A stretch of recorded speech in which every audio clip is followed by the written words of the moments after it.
right now. No matter where you are, you will experience the power of this storm. When you figure it out, like, hey, I shouldn't be here. Hey, I need help. And help's not coming. Godspeed to all of us that are in the path of this storm. Godspeed indeed. Taking a look at the radar, and you can really see the scale of that storm tonight. Hurricane Milton made landfall just a little while ago as a Category 3 hurricane. So that happened near Sarasota, which is an hour south of Tampa, around 7:30 our time, and it brought violent rain and winds of more than 100 miles an hour. Tonight, we're learning that more than 1 million people in Florida don't have power right now. Yeah, some of the video from Florida that's just coming into our newsroom. Incredible to see wind and rain pounding the Sunshine State. All of those reports forecasted the storm as potentially deadly, but let's keep in mind that it's going to be a while before we really learn or understand the full extent of the damage. Yeah, meteorologist Adam Caskey standing by with more on Milton. Adam. Yeah, currently a Category 2 hurricane made landfall as a Category 3. I did see an observation of 105 mile per hour gusts not far from Siesta Key, where it made landfall around 7:30 p.m. And one thing you'll notice with Milton is its center of circulation, the eye right there coming on shore. But notice how most of the rain is on the north side of this. This got sheared apart a little bit. Luckily, it encountered some higher winds aloft as it approached shore. So it went from that Category 5 down to a Category 4 and then into a Category 3, which, don't get me wrong, is still a major and massive hurricane, but not as bad as what it could have been, say we didn't have those higher winds aloft to help cut this storm a little bit. That also gave it this open on the south side. So the real flooding potential going forward is here in Central Florida, from Tampa all the way to Orlando, Daytona Beach area. But they're still seeing the high winds, power outages all over the place. A couple million customers, I believe, out of power throughout the state right now. Look at the recorded wind gusts, Sarasota. 102 miles per hour. That was as the eye wall passed over. Tampa has a recording of 85, St. Pete 81, and we lost a few of these sensors elsewhere. This is going to continue to track eastward. It's a 2 now. It'll weaken a little bit, but still be hurricane strength as it emerges over the Atlantic Ocean early tomorrow morning around sunrise.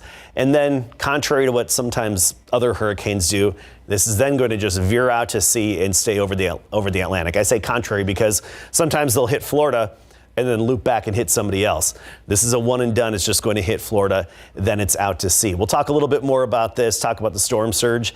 And for us around here, hope for some cooler temperatures. A bit of hope. We'll get into it in a bit. All right, Adam, thank you. You know, when we listen to all those stories about Florida, you feel kind of helpless being so far away. But here's the thing. There is something that you can do to help people who are being affected by Milton. You could donate blood. Scan that QR code at the bottom left of your screen to get in touch with the South Texas Blood and Tissue Center, because it's going to be sending donations to Floridians who need it. And we're told that our neighbors to the east could really use the help because they're already down supplies from Hurricane Helene.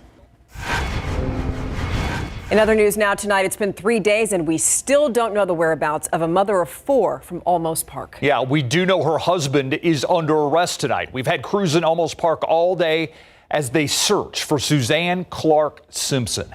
The night team's John Paul Barajas has been there the majority of the afternoon into the evening. John Paul, I see the lights behind you. I'm guessing that means the search is continuing at this hour. Steve, Stephanie, that's a difficult question to answer because there's just been such a lack of movement lately. But they do still have the command center behind this police unit here. But as I mentioned, very little movement. And because it's so dark, we have not seen much. But all day it's been back and forth. We've seen search teams, search dogs come and go, and investigators taking pictures, but nothing of significance. As for neighbors, they've been coming up in waves as well, many of them with questions as to how could this happen and how could this happen here in their neighborhood. Everybody loves Suzanne. She's like the kindest, sweetest person, and a great friend, a loving mother, a loving daughter. Two of Suzanne Clark Simpson's close friends are doing the best they can to hold on to hope. But as time goes on, the Olmos police chief says the more likely foul play may have been a factor. We know Suzanne's husband, Brad Simpson, was arrested in the overnight hours on charges of assault and unlawful restraint. At last check at 9:30, he is still in jail and his bond is at $2 million. Olmos Park police say there was a disturbance.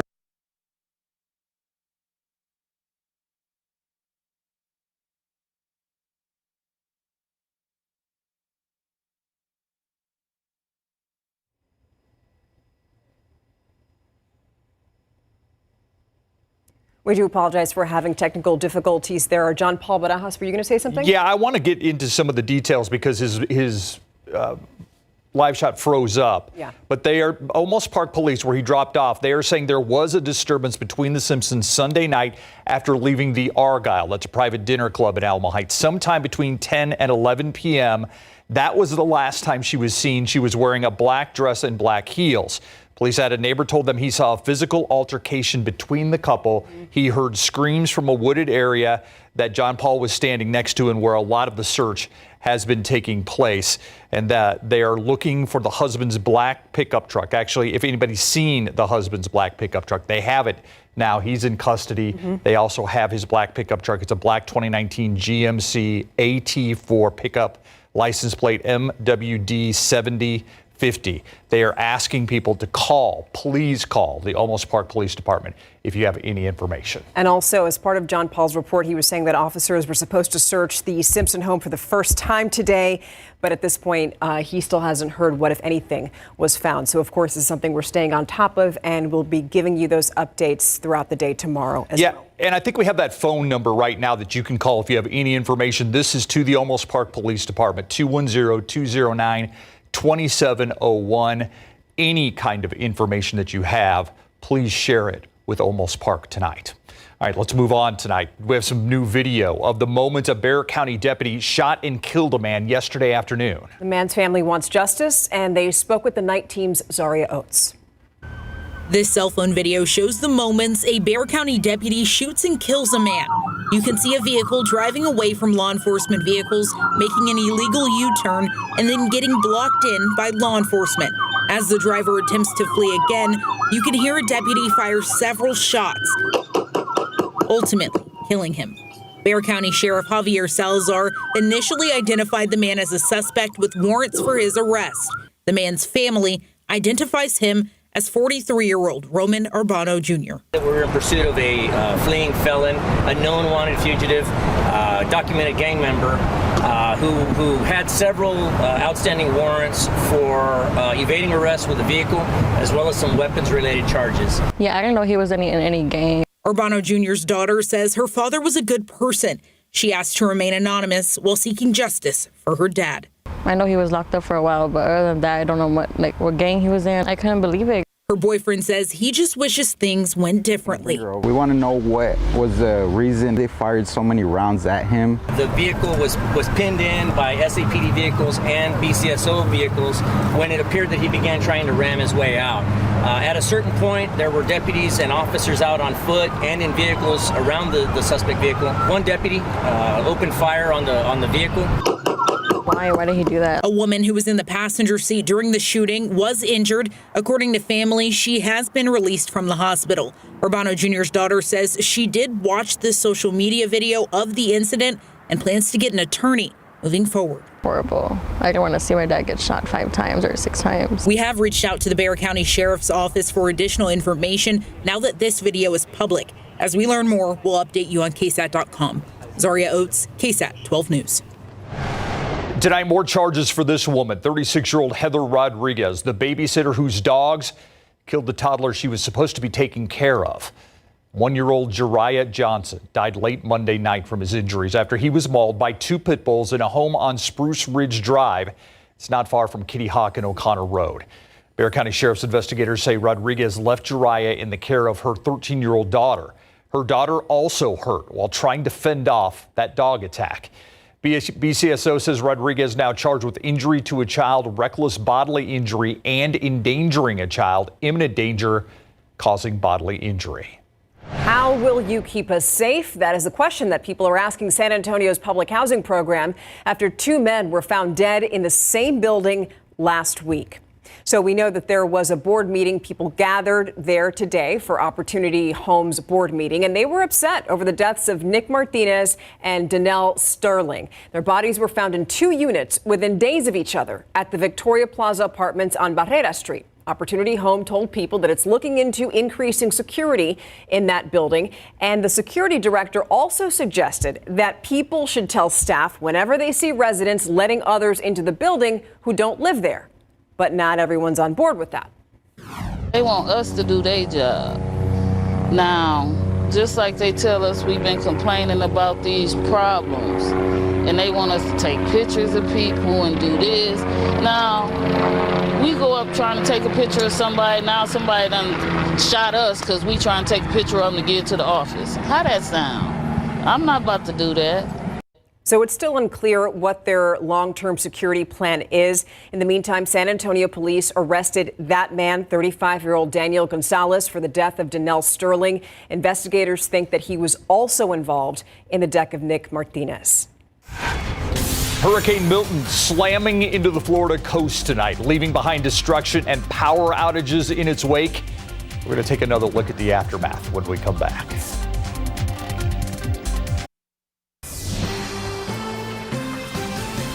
Welcome back. All eyes on the Florida Gulf Coast tonight. You're looking at a live picture from Tampa, or what we can see of Tampa tonight. You can see just a deluge of water and wind.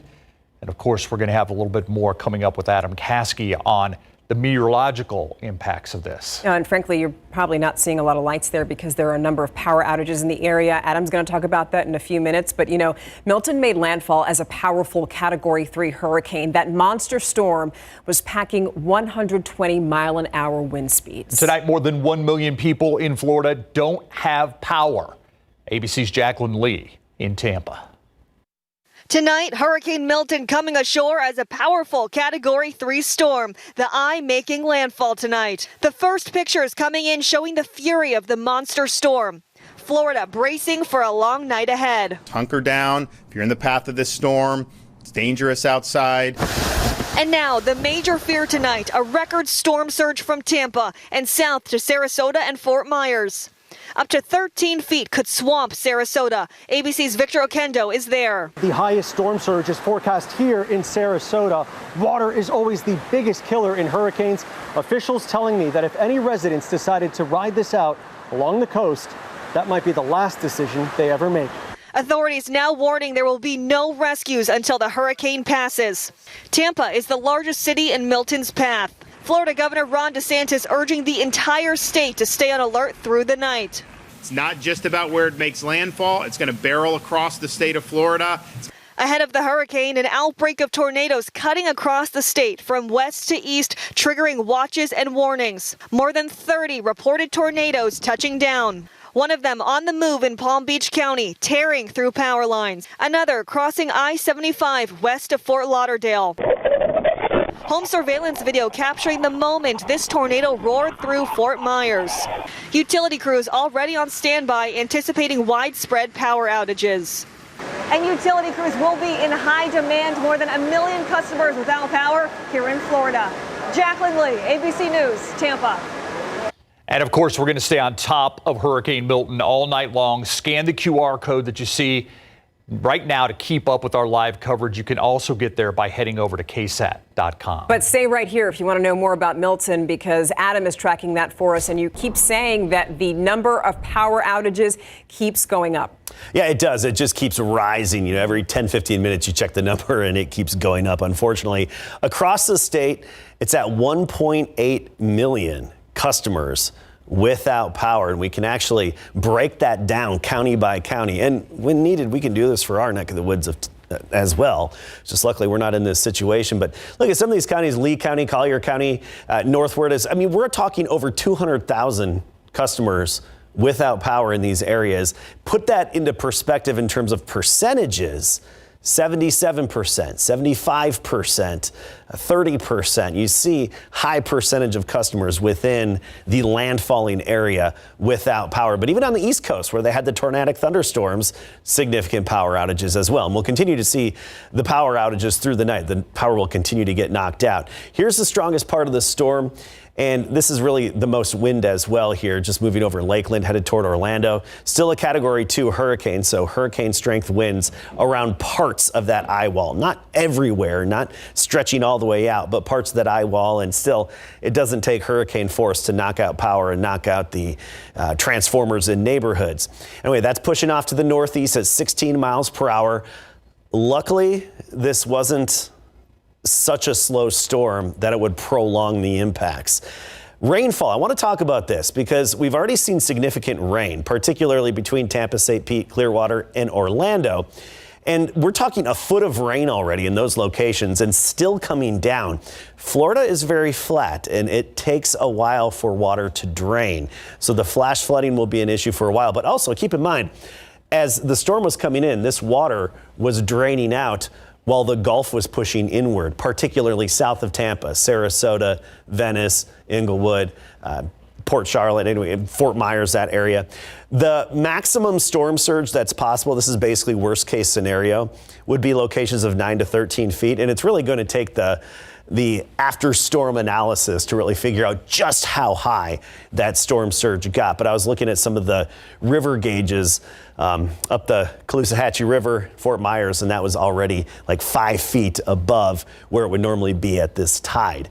Anyway, this is going to get better as the night goes on, and especially tomorrow, I should say. Tomorrow, notice the wind parallels the coast. That's going to improve the situation in terms of the surge. Winds gusting over 100 miles per hour measured within that storm. Told you earlier, headed off to the east into the Atlantic and moving away.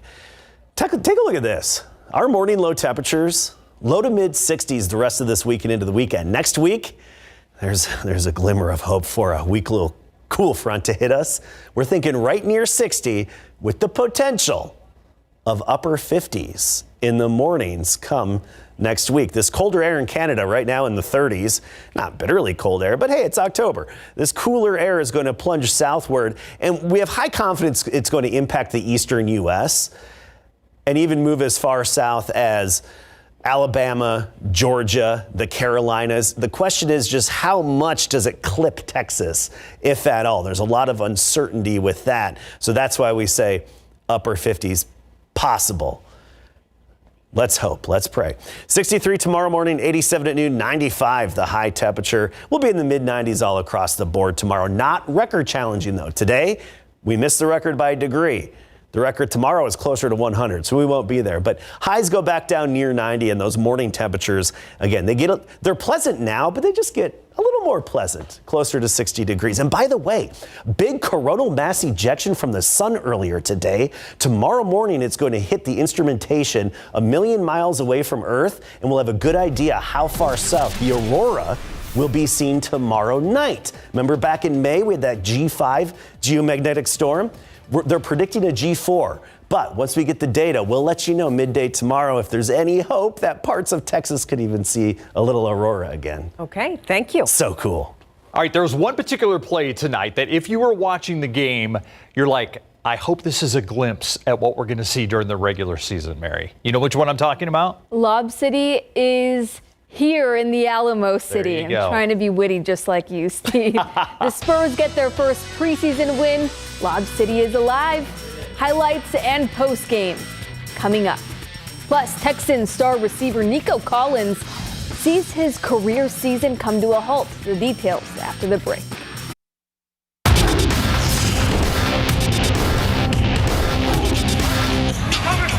Chris Paul to Wemby, the first one, plus a foul. We've waited exactly 94 days for this. CP3 throwing lobs to Wemby in big board sports. You do not want to get caught in Wemby's path. The Spurs hosting the Magic tonight for preseason game number 2. This offseason, San Antonio added one of the best point guards of all time to its roster for Victor Wembanyama's second year in the league. And tonight was our first look at the duo. Lob City has made its way to the Alamo City. Final minute of the first frame, CP3 lob pass to Wemby. Nothing Mo Wagner could do to stop that one. Give us every angle of this one. Just incredible. And if that didn't give you hope for the future, this summer's lottery pick, Stephon Castle, found his stroke, nails the 3 to help the Spurs close the gap. Second half, Wemby with one of his 3 blocks of the evening. Later, Malachi Branham's shot doesn't fall, but Castle fights for the offensive board, and he'd later cash in. The Spurs win it 107-97. Castle with an all-around game. Wemby finishing with nearly a double-double. So Victor, How'd that first lob pass from CP3 feel? It felt very natural and very it felt like it was the good play, and he's making a lot of good plays, so it feels really good to play with him. And we try to, in this preseason, we're gonna try to experiment as much as we can on that pick and roll. That's for sure. How did you feel that first lob you made to him for the dunk? Yeah, I got caught in the air. I was in trouble, and it's nice to look over there and see him, to bail you out. Well, the NFL's leading receiver, Nico Collins, will miss at least 4 games after the Houston Texans placed him on injured reserve with a hamstring injury. Collins left Houston's 23-20 win over the Bills on Sunday after scoring on a 67-yard reception late in the first quarter. The fourth-year receiver has 32 receptions for an NFL best 567 yards and 3 touchdowns. Tough loss for a team already down 2 running backs. Luckily for the Texans, they're depth-filled at both positions. Whatever we call, whatever plays we have designed for this particular week, right, it's about us operating efficiently as an offense, right? And it's never about one player. And Nico, of course, he made a lot of big plays for us, and we're going to miss, his explosive plays that he made down the field. But it's just, like I say again, I keep saying this, who's next? Losing somebody like Nico is very tough, as you guys know. So, hoping that he stays good mental, get back physically. But, we're just, hoping that he just, understands that, we're going to miss him. And, we got to just have other guys step up, which I think, they can. And I think Hutch will do a great job, Rob, Mitch. So, definitely just next man up mentality. Got to be able to win football games without him for a little bit. Texans taking on the Patriots this week. All right, after the break, we take you to UIW Basketball's Media Day. Stay with us. Welcome back. We are about 1 month away from the start of the college basketball season. UIW kicked things off with their Media Day today. And get this, it started right on the heels of news breaking that the NCAA is doing away with national letters of intent. The binding agreement that's existed for over 60 years is no more and will be replaced with a financial aid agreement. I haven't really wrapped my head around that. I'd heard that there was a possibility of that happening. I guess I'm lukewarm on that. Maybe I'm, old school traditionalist going in, 35 years of coaching college women's basketball. So I'm kind of accustomed to, the national letter of intent and what that entails. But I think it's probably a byproduct, again, because of all the transferring that's taking place and the portal, that it was probably inevitable that the NCAA was going to go that route.